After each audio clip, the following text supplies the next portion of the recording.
Hello and welcome to another build guide.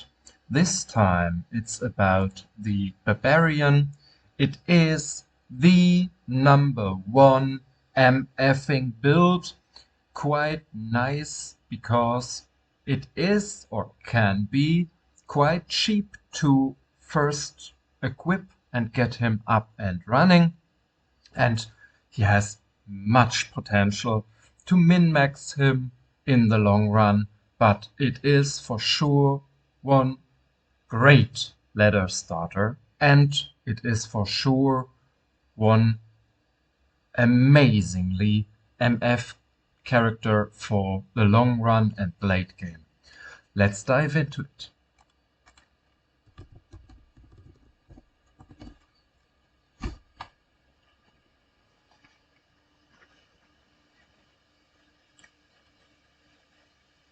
So which build is it we are talking about? It is the build of the Pitzerker.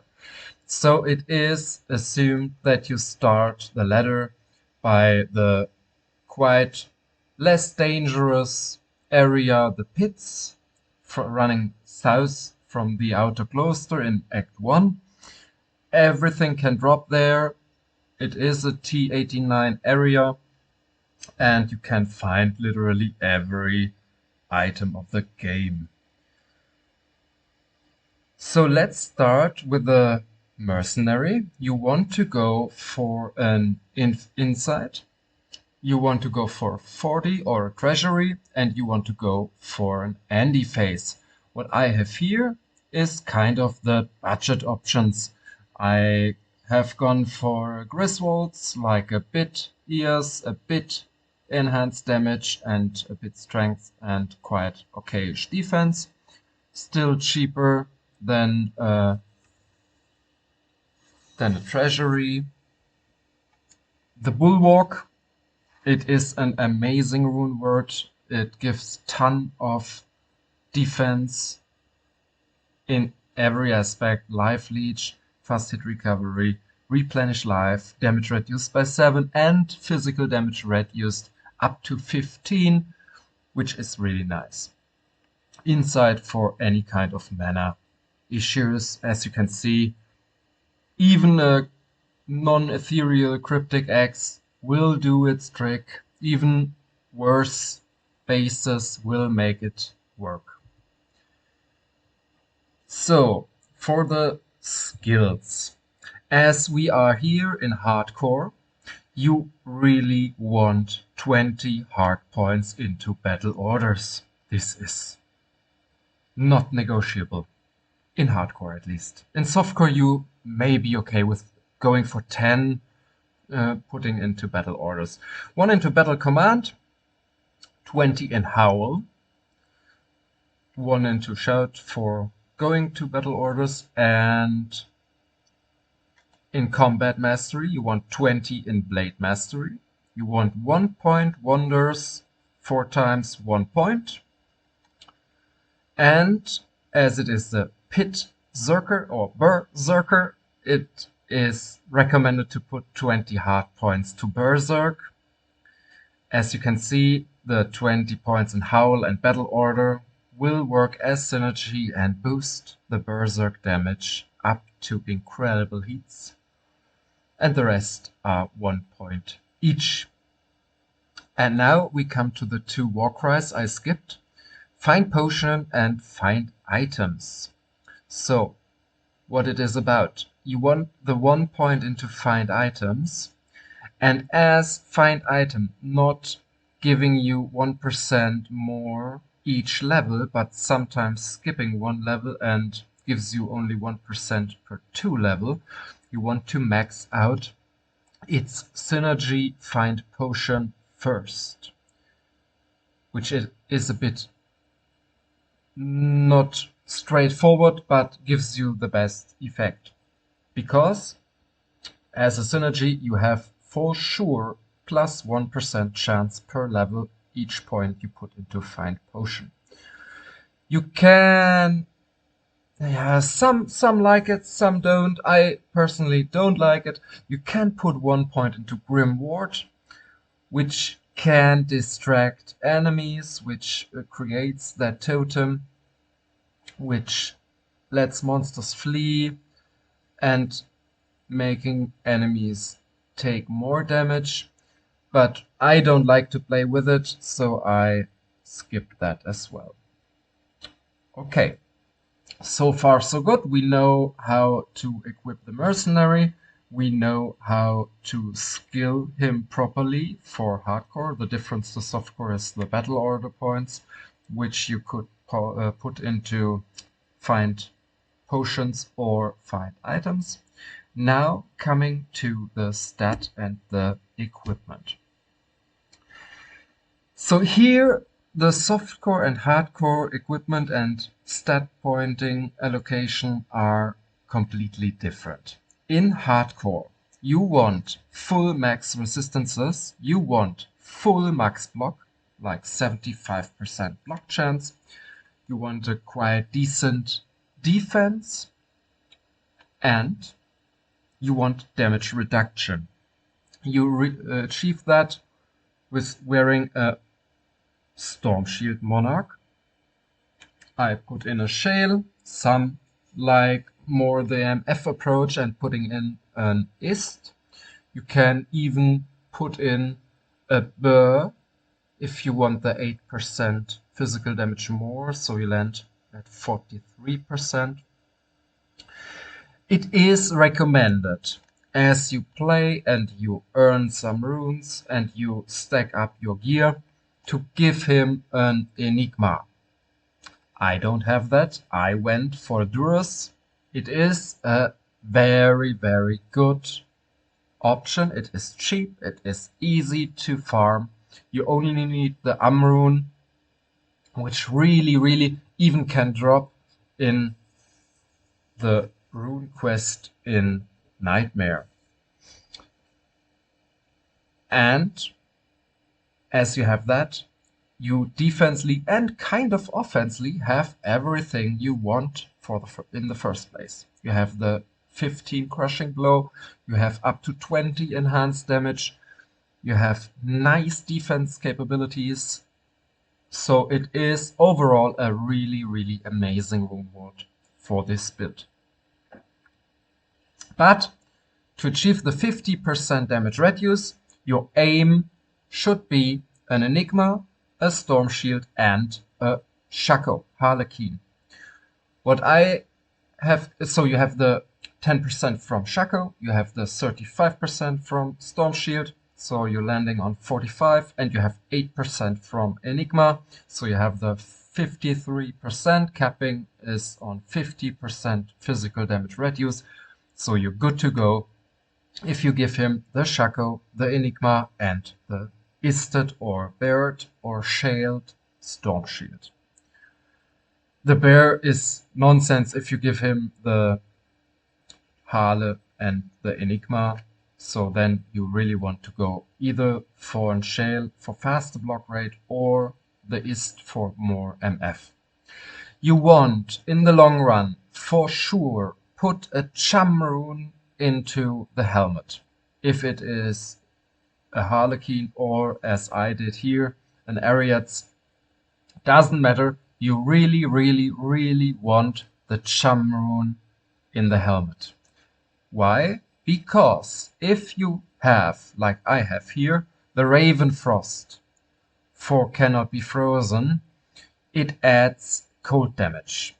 And with adding cold damage, when you slaughter enemies and they die, and you have cold damage done, the corpse has a chance to melt in an ice, whatever, and then the corpse is gone. But you want the corpses to stay, to loot them a second time. We come to that later when we have the game mechanics in live. So you really want to get rid of the Raven Frost, you really want to get rid of the cold damage from the Duress as soon as possible. Both of those. You want to put a Chum rune in the helmet instead of the Raven Frost, and you want to get rid of the Duress and put an Enigma as a chest armor. What else? You want, in the long run, an Arachnid's mesh as a belt, because I can't afford that yet, and I don't have the 50% physical damage reduce. I have given him a Verdungo's. Overall, a really nice defense belt, so I reached the 48% physical damage reduce. You want to give him a High Lord's Wrath for the Deadly Strike, for the increased attack speed, and you take that +1 to all skills as well. You want to give him, in the long run, for the extra MF, a War Traveler. I went for Gore Rider. It deals tons and has tons of offensive options, but no MF at all. But I found them with a really decent roll, actually, one from Perfect ED. But I haven't found good War Travelers, so I decided I gave him those just for more offensive capabilities. You can give him 2 Nagel Rings. When you have the jumped helmet, you can go for 2 times 30 MF. For even more MF, I needed a bit of resistances and a bit of, I have here fast cast rate and life leech, which puts that to for me is a nice combination for that ring slot. You can go for chance guards, but as I don't have found decent ones, I have found like 20-ish MF, but it's not worth it, I think. So I went for some life leech and crushing blow. So you can see I had a really high crushing blow approach, which gave me like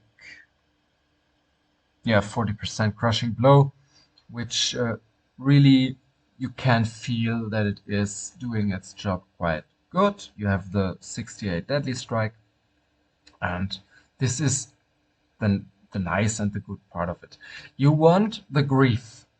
The grief is with a low, it is quite, it's not in the early game when you start the ladder that you have found the low rune. It doesn't even matter how the roll is. This roll is really decent, not too great, but really okayish. Build that for myself. But you can go with an oath. I don't know where I have put it. The oath rune word only needs a mull and a loom and a pool, which are farmable quite easy, even in the beginning.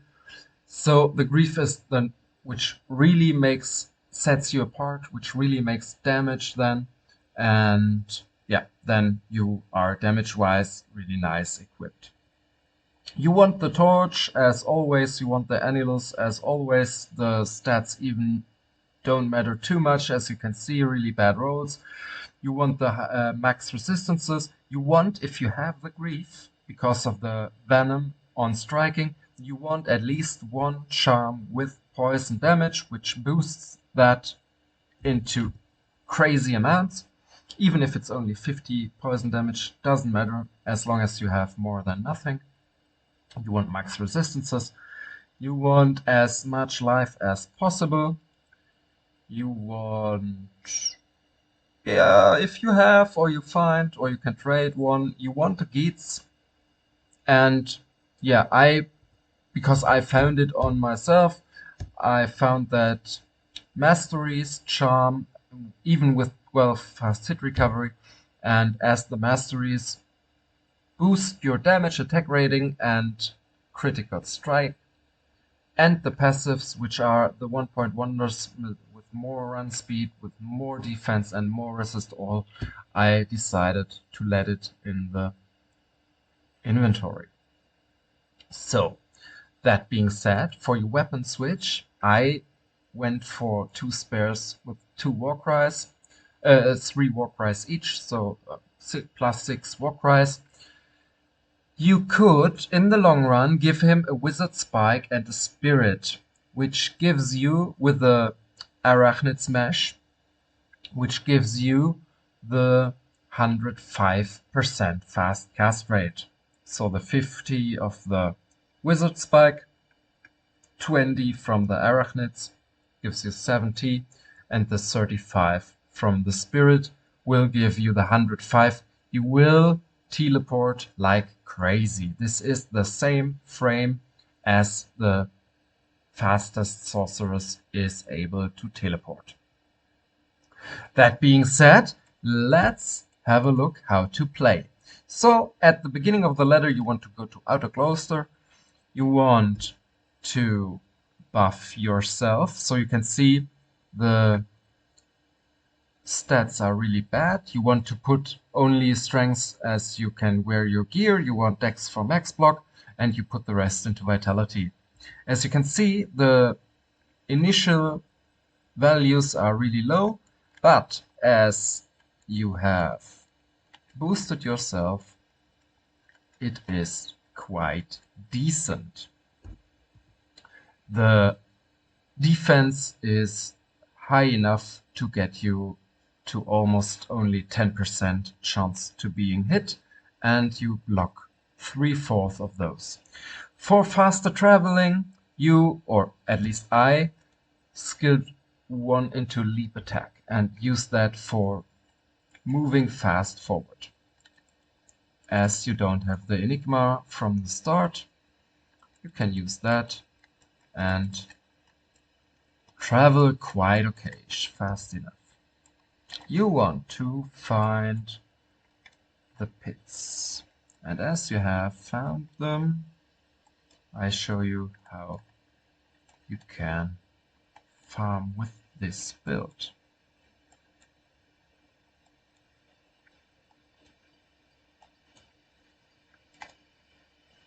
Here we go. So, just a one demonstration. You howl everybody away, and then you amok Zerk and loot. Then you switch back and you jump forward. Or when you have the Enigma, you teleport. Always make sure your buff is active. Then you howl everybody away and slain the enemies. Loot them and jump forward or teleport forward. This is the gameplay of the Pitzerker, the best MF build in the game, because you can loot double. And as you can see, it's one hit and the elites are done. You can farm everywhere in the game. With the Enigma, you even have the movement increased over the jumping, which is okay-ish, but not perfect. But as you get your gear up, you will see it makes a difference. And zack, loot, get everything, haul everybody away. Ah, and what I forgot to mention, I like to put concentrate on the left click, because if you misclick and you accidentally use concentrate, which does quite decent damage, because this was all left click now, because you have one synergy fully maxed. No, two actually. You have the battle orders and the Berserk fully maxed. So you have the 20% magic damage on top, and you have the 200% damage from the battle order synergy. So you deal quite a decent damage. And have a look at the defense if I left click. From 11 to 17,000, almost 17,000. It increases the defense. So if you misclick with him, you actually become almost undestroyable, because your defense reaches levels. This is insane. Just insane. But let's go for the actual build and howl everybody away. Go for the key players and berserk them down. Berserk everybody down. He is not meant to slay every little creep monster. But as you can see, you can loot everybody. And you have, at least I have with level 90, but full defensive skilled, I have the 50% to get a second loot. And I'm far from perfect geared. I have not even the Harlequin, not even the Enigma here on this character, so there is lots of increase potential. And this is crap. But as you can see, it's quite fun. You can do the Travinco with him, really nice, which is, as you have the defensive concept up and running, you can easily farm Travinco with him, and he really shines. When you get rid of the Ravenfrost, have the 50% damage reduce, and you howl everybody away and Berserk the pack leading monster down and double loot it. This is it from the Pitzerker. I hope you enjoyed it. Get tuned, I will upload soon the next build guide, and see you then. Have a nice time and build your Pitzerker. Bye bye.